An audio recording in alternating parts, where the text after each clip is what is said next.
राजस्थान सरकार के ग्रामीण विकास राज्य मंत्री राजेंद्र सिंह हुड्डा को शुक्रवार रात मंत्री पद से बर्खास्त कर दिया गया। मुख्यमंत्री अशोक गहलोत की सिफारिश को राज्यपाल कलराज मिश्र ने मंजूर कर लिया है।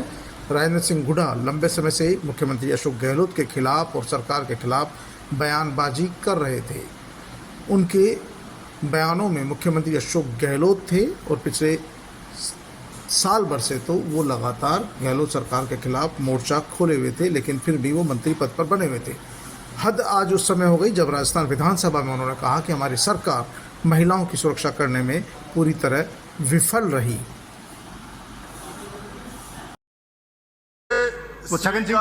जाना चाहिए, सच्चाई है कि हम महिलाओं की सुरक्षा में असफल हो गए और ये राजस्थान में जिस तरीके से अत्याचार बढ़े हैं महिलाओं के ऊपर, मणिपुर के बजाय हमें अपने गिरेबान में झांकना चाहिए।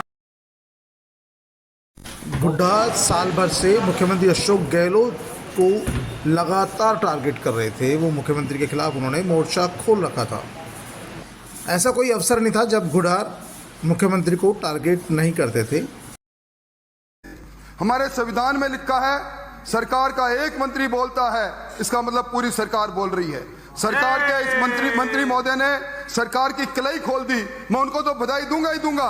राजेंद्र सिंह हुड्डा के इस बयान के बाद नेता प्रतिपक्ष राजेंद्र सिंह राठौड़ ने सदन में राजेंद्र सिंह हुड्डा की पीठ थपथपाई और उन्हें शाबाशी भी दी कि उन्होंने मंत्री रहते हुए अपनी सरकार को कटघरे में खड़ा किया। लेकिन आपको बता दें कि कुछ दिनों पहले ही राजेंद्र सिंह हुड्डा ने एक सभा में बयान दिया था कि उनकी हालत माता सीता जैसी है, क्योंकि सीता माता के पीछे रावण और राम दोनों पागल थे। मेरी भी शकल में कुछ तो ऐसा है कि मुख्यमंत्री अशोक गहलोत और सचिन पायलट दोनों ही मेरे पीछे पागल है। इसका मतलब मेरी भी सूरत में कुछ है। और उन्होंने कहा था कि वो चुनाव किसी भी पार्टी के दम पर जीत कर नहीं आते हैं, खुद के चेहरे पर चुनाव जीत कर आते हैं। यानी उन्हें किसी भी पार्टी की ज़रूरत नहीं है। और ये सही भी है कि वो जिस विधानसभा क्षेत्र से चुनाव जीत कर आते हैं वहाँ पर वो कांग्रेस के टिकट पर चुनाव नहीं जीत सकते। ऐसे में वो कांग्रेस पार्टी से पीछा छुड़ाना चाहते थे। यही कारण है कि पिछले साल भर से लगातार उन्होंने ऐसा कोई अवसर नहीं छोड़ा जब मुख्यमंत्री अशोक गहलोत को टारगेट नहीं किया हो या मुख्यमंत्री अशोक गहलोत या राजस्थान सरकार के खिलाफ कोई बयान नहीं दिया हो। आज विधानसभा में जब उन्होंने सदन के पटल पर इस बात को कह दिया तो उनके खिलाफ एक्शन होना ही था।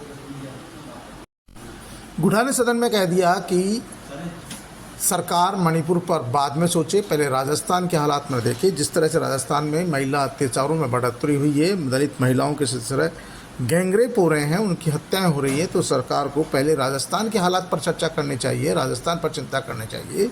हालांकि वो अपनी जगह सही थे, लेकिन कहीं न कहीं विधानसभा में उनका इस तरह का बयान देना सरकार को चुभ गया और AICC के निर्देश पर मुख्यमंत्री अशोक गहलोत ने उनका बर्खास्त कर दिया, जिससे राजस्थान के राज्यपाल कलराज मिश्र ने स्वीकार भी कर लिया। राजेंद्र सिंह हुड्डा जिस विधानसभा क्षेत्र से चुनाव जीत कर आते हैं वहाँ के समीकरण उन्हें तीसरी पार्टी का विकल्प चुनने पर ही चुनाव जितवा सकते हैं, ऐसा वो जानते हैं और मानते भी हैं। और वहाँ का गणित भी यही कहता है, क्योंकि यदि वो कांग्रेस से टिकट लेते हैं तो चुनाव जरूर हारते। ऐसी स्थिति में उनकी ओवैसी से बातचीत चल रही है, ASP से भी बातचीत चल रही है और हो सकता है वो फिर से बसपा का टिकट भी जुगाड़ कर ले, क्योंकि वो कांग्रेस के टिकट पर चुनाव नहीं जीत सकते थे। ऐसे में उनका बयान देना ज़रूरी था ताकि कांग्रेस एक्शन ले सके।